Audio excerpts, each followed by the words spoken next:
اساس ظلم من عليكم ابرأ الى الله والى رسول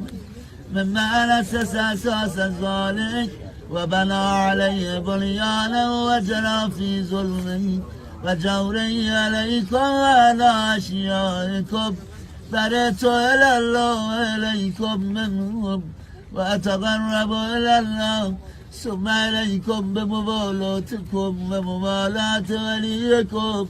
فبالبراءة من أعدائكم والناصرين لكم الحق وبالبراءة من أشيائهم وأتباعهم